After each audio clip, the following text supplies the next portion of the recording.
Message देखा और मैं समझ गया ये स्कैम है। गवर्नमेंट तक वो बात पहुंचती है तब तक बहुत ज्यादा फ्रॉड हो चुका होता है। गाड़ी के नंबर पे मैंने डाला ABC 123। पाकिस्तान में इतनी तरक्की हो गई है, ई-चालान अभी पेमेंट होगी क्रेडिट कार्ड से। क्या गवर्नमेंट इनको अलाउ करती है कि आप लोग ऐसी वेबसाइट्स बना दो?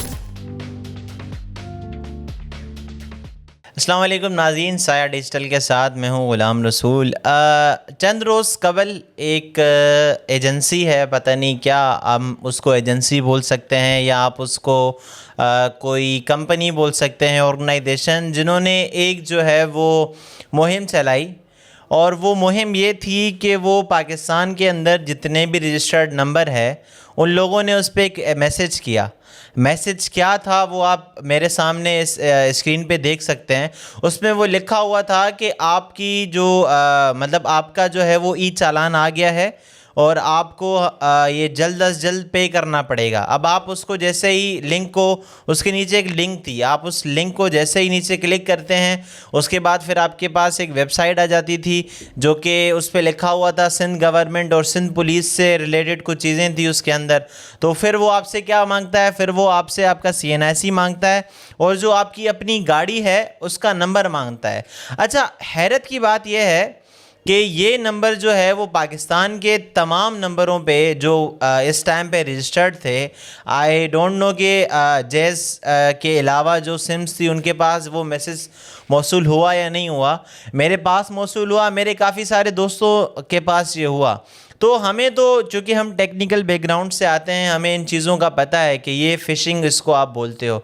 बट ये ऐसा सीन था कि उसने मुझे पहले चौंका दिया। एक तो वो ऐसा नंबर था कि जिसको आप बोलते हो कि वो एक्साइज डिपार्टमेंट से रिलेटेड आप उसको बोल सकते हो, इस टाइप का वो कुछ नंबर था। उसके बाद फिर वो सेम टू सेम उन्होंने एक वेबसाइट बनाई थी और मैसेज किया। अच्छा, हैरत की बात ये थी कि हमारे पास कुछ लोग ऐसे होते हैं कि जिनके पास बाइक होती है बट वो रजिस्टर्ड किसी और के नाम पे होती है। तो हमारे साथ भी यही सीन हुआ था कि हमारे पास एक बाइक थी, तो हमारे एक दोस्त के पास बाइक थी, तो वो जो नंबर रजिस्टर्ड था वो मेरे दूसरे भाई के, मतलब मेरे दोस्त के उस पर रजिस्टर्ड था।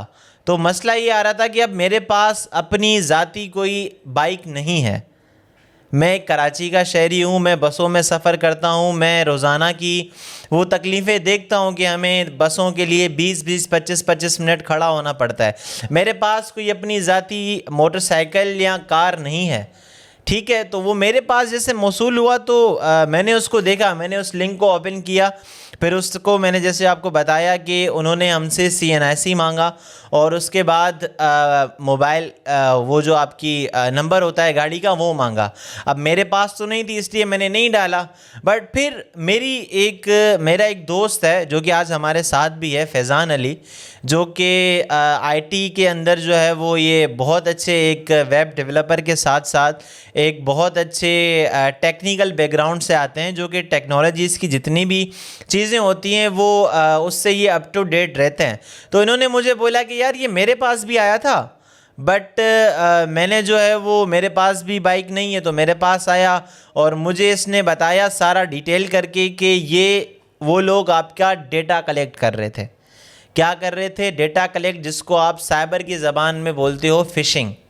तो आज हम फैज़ान से जानेंगे कि ये फ़िशिंग क्या होता है और वो जो वेबसाइट्स थी वो कैसे बनी और उसके रिलेटेड जितनी भी चीज़ें हैं कि हमारा कौन कौन सा डेटा वो यूज़ कर सकता है। सबसे पहले फैज़ान, मैं आपका वेलकम करता हूँ साया डिजिटल में कि आपने अपना कीमती टाइम दिया मुझे ये बताएं कि सबसे पहले तो एक आम शहरी, क्योंकि मैंने जब वो लिंक ओपन किया तो मुझे एक A to Z same to same website मुझे नज़र आई जो कि मुझे लगा कि एक्साइज डिपार्टमेंट की है, सिंध पुलिस की है।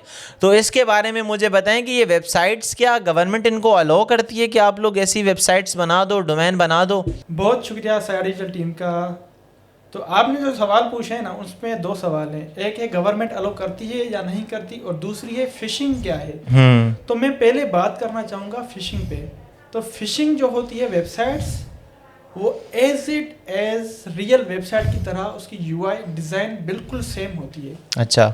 और लिंक में थोड़ा डिफरेंस होता है, इतना ज़्यादा डिफरेंस नहीं होता, लिंक बिल्कुल सेम होती है उसमें। अब गवर्नमेंट अलाउ करती है या नहीं करती, तो इसके बारे में मैं आपको बताऊं, जब तक गवर्नमेंट तक वो बात पहुंचती है तब तक बहुत ज़्यादा फ्रॉड हो चुका होता है। अच्छा, गवर्नमेंट ब्लॉक कर देती है, पाकिस्तान में उनको वेबसाइट्स को मुकम्मल तौर पे ब्लॉक किया जाता है, लेकिन वो क्या करते हैं, दूसरी वेबसाइट बना देते हैं। उनके पास मतलब उनका एक्सपेंसिव कुछ भी नहीं है। वेबसाइट क्रिएट करना आज के इस टाइम में बहुत ही आसान है। डोमेन लेते हैं, वेबसाइट बनाते हैं, होस्ट कर देते हैं, वो तो उनके लिए बिल्कुल ही आसान चीज़ है वेबसाइट बनाना। तो फिशिंग के बारे में मैंने बता दिया कि वो website as same to same होती हैं गवर्नमेंट की वेबसाइट की तरह। और जो मैसेजेस आ रहे थे ना, वो एक नंबर से नहीं आ रहे थे, वो मल्टीपल नंबर से आ रहे थे मैसेजेस, क्योंकि गवर्नमेंट एजेंसीज और नेटवर्क्स हमारे उसको मॉनिटर करते रहते हैं। आज नंबर आया है 9041 से, कल मैसेज आएगा दूसरे नंबर से, होंगे 4 लेटर्स ही, लेकिन नंबर जो है वो बदलते रहते हैं, क्योंकि जो वो सर्वर यूज़ करते हैं ना पीछे, तो वो मतलब वो सर्वर भी अलो नहीं करता उनको बार बार SMS करना, क्योंकि पूरे पाकिस्तान में कितनी सिमें होंगी तो एक साथ वो मैसेज सेंड नहीं कर सकते, तो ऑब्वियसली। हाँ, ये था।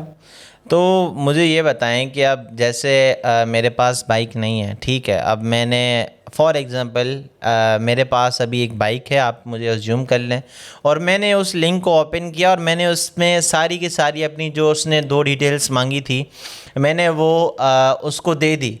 अब वो उसके पास मेरा कौन कौन सा डेटा जाएगा? हो क्या रहा है, ई चालान पाकिस्तान में और स्पेशली कराची में बहुत अभी जो है ना वायरल चल रहा है, टॉपिक वायरल चल रही है।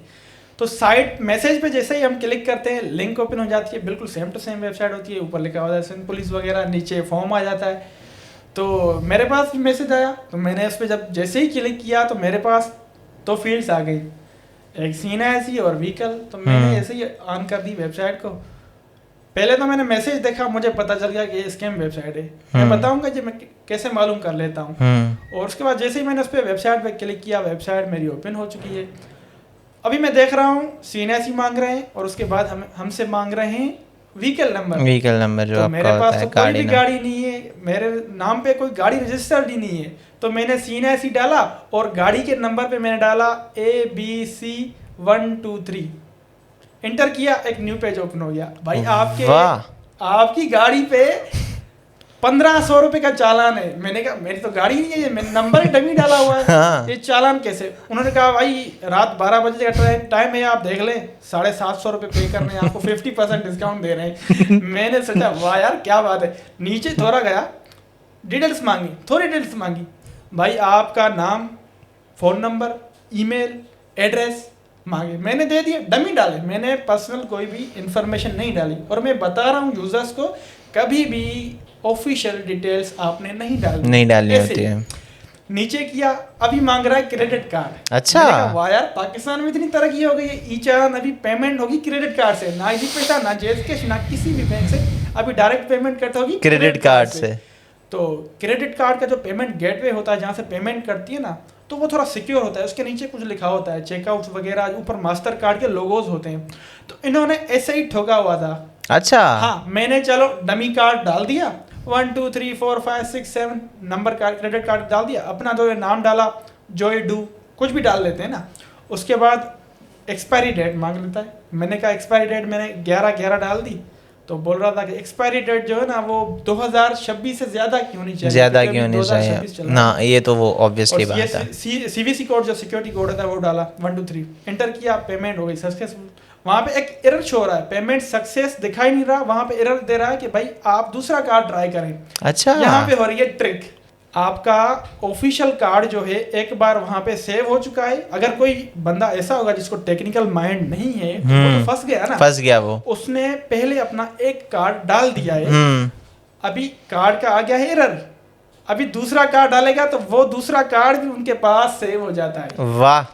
आपने सवाल किया कौन कौन सी डेटा सेव होती है, तो सबसे पहले आपने उनको अपना CNIC दिया, व्हीकल का नंबर आपने उनको दे दिया उनको, हाँ। अपना ऑफिशियल नाम जो CNIC पे है वो आपने उनको दे दिया, आपने अपना फ़ोन नंबर दिया उनको, आपने अपनी ऑफिशियल ईमेल दे दी उनको, आपने अपना ऑफिशियल एड्रेस दे दिया उनको, उसके बाद आपने क्रेडिट कार्ड भी दे दिया।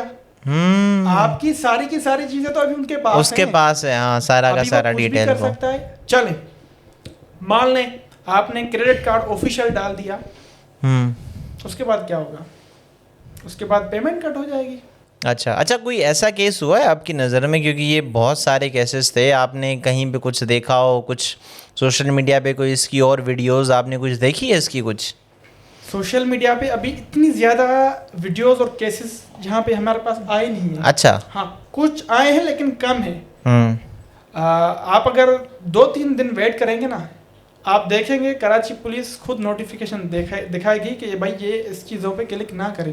अच्छा। हाँ, केसेस हुए हैं, बिल्कुल केसेस हुए हैं। काफ़ी हमारे पास यूट्यूब पे चैनल्स हैं जो वो शोकेस कर रहे हैं। उन्होंने ये चीज़ भी बताई हुई है कि हमने कार्ड में जैसे कार्ड डाला, उसके बाद हमारी पेमेंट करती है UAE के दिरहम में। 1 लाख 1.5 लाख हमारी पेमेंट कट जाती है। फैज़ान, आपने जैसे बताया कि ये क्योंकि मेन जो मसला होता है वो होता है डोमेन का।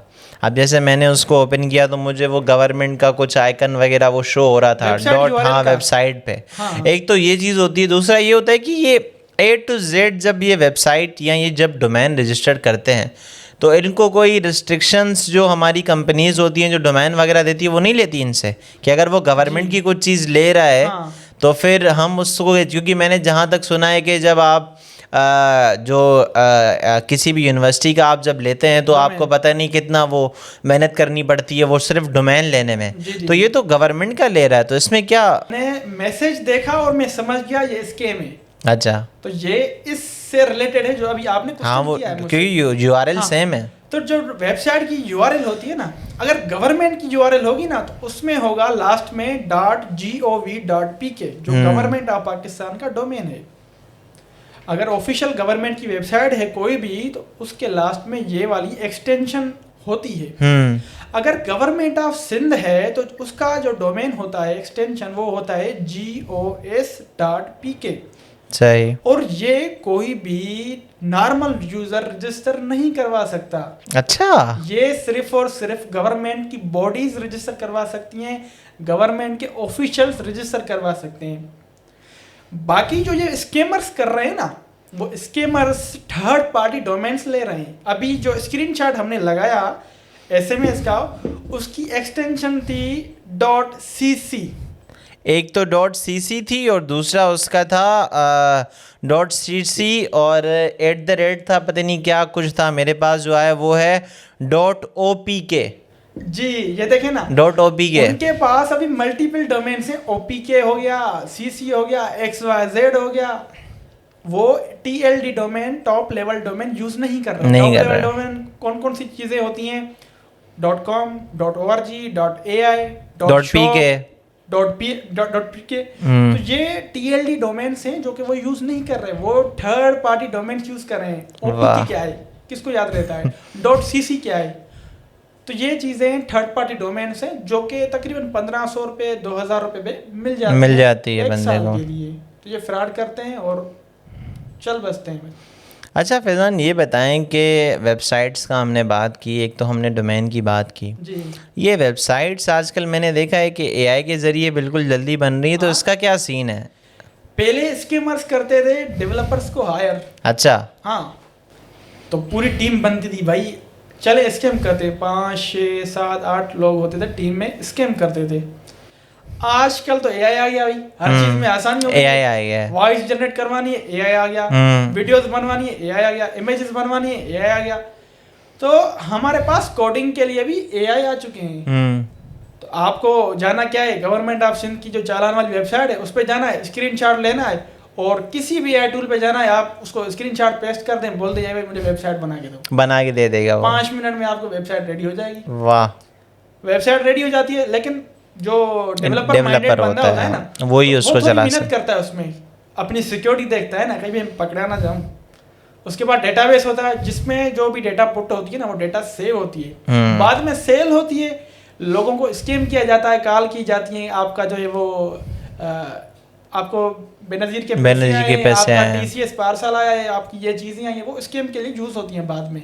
ये चीजें वेबसाइट तो ऐसे बन जाती है इस दौर में, तो बिल्कुल आसान है। मुलाकात होती है आपसे किसी और पॉडकास्ट में, तब तक के लिए दीजिए इजाज़त। अल्लाह हाफिज़।